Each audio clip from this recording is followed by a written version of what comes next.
Hi guys, welcome back to our channel. Guys, మన channel cricket సంబంధించిన ప్రతి చిన్న అప్డేట్స్ రెగ్యులర్గా వస్తూనే ఉంటాయి. ఇంకా మన ఛానల్ని సబ్స్క్రైబ్ చేసుకోకపోతే గైస్ వెంటనే సబ్స్క్రైబ్ చేసుకోండి అండ్ పక్కన బెల్ని యాక్టివేట్ చేసుకోండి.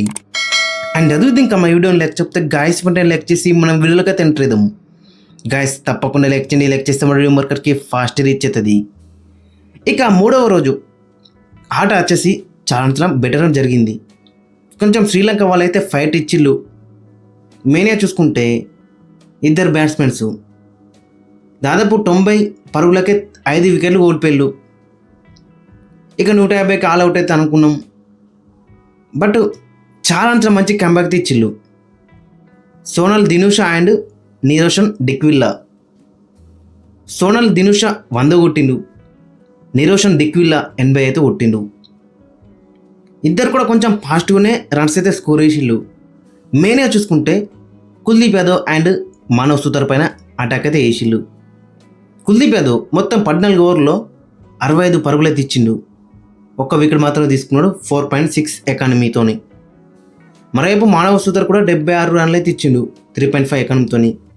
మరోవైపు fast bowlers Prasidh Krishna 3.4 ఎకానమీతోని 47 runs అయితే ఇచ్చిండు 14 ఓవర్స్లో.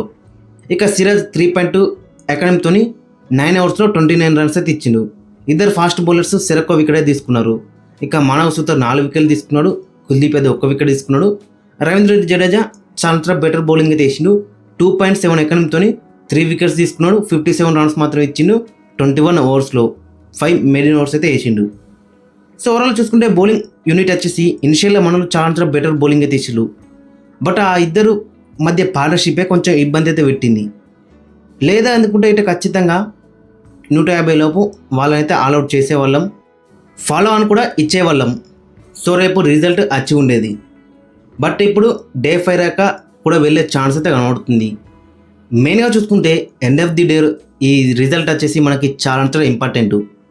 సో కాబట్టి మనోళ్ళు ఒకలిట క్విక్గా రన్స్ అయితే చేయాలి. ఇప్పుడు 178 రన్స్ అయితే ఉన్నాయి మనకి. సో ఇంకొక 178 రన్స్ అయితే మనం యాడ్ చేస్తే బెటర్ అయితే ఉంటుంది. అంటే ఒక 300 లేదా 350 దాకా మనలో స్కోర్ వేయాలి. సో వాళ్ళని జల్దీ ఆల్అవుట్ చేస్తానికే చూడాలి. మనలో రేపు బ్యాటింగ్ చేస్తే గిట్ట 2 సెషన్లు అయితే బ్యాటింగ్ చేయాలి, టీ తర్వాత వాళ్ళకి బ్యాటింగ్ ఇవ్వాలి. అది కావాలంటే గిట్ట మనలో కొంచెం పాజిటివ్గా బ్యాటింగ్ చేయాలి. పాజిటివ్ మీన్స్ వికెట్లు అయితే కోల్పోవద్దు. మనకి 300 టార్గెట్ మినిమం ఉండాలి. ఎందుకంటే శ్రీలంక దగ్గర కూడా బ్యాటింగ్ ఉంది, చూసినాం వాళ్ళు ఏ విధంగా కంబ్యాక్ చేసిలో. సోనల్ దినుషా 100 కొట్టిండు, నిరోషన్ డిక్విల్లా 80 కొట్టిండు.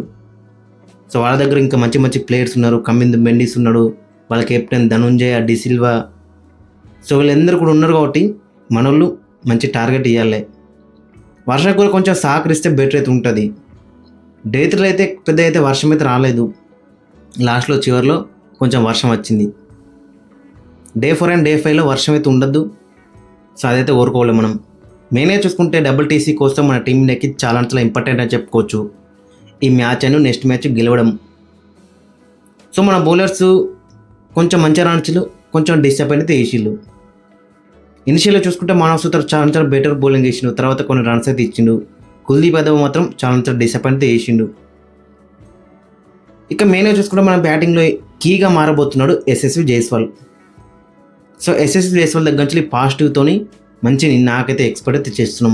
కేఎల్ రాహుల్ ఉన్నాడు, 3లో దేవదత్ పడికల్ ఫస్ట్ ఇన్నింగ్స్లోనే మరి ఇలాంటి నాకు ఆడినో చూసినాం. సెకండ్ ఇన్నింగ్స్లో కూడా అదే నాకు ఎక్స్పెక్ట్ అయితే చేస్తున్నాం. కెప్టెన్ శుభ్మన్ గిల్, రిషబ్ పంత్, ధ్రువ్ జురేల్, రవీంద్ర జడేజా వీళ్ళందరూ కూడా కీగా మారబోతున్నారు. పాజిటివ్గానే ఆడాలి. ఒక 300-350 కొడితే సరిపోతుంది. గ్యాస్ మరి మీరేమనుకున్నారో ఖచ్చితంగా కింద కామెంట్స్కి అయితే మెంచండి. మరి మనలో పర్ఫార్మెన్స్ ఏ విధంగా అనిపించిందో ఖచ్చితంగా కింద కామెంట్స్కి అయితే మెంచండి.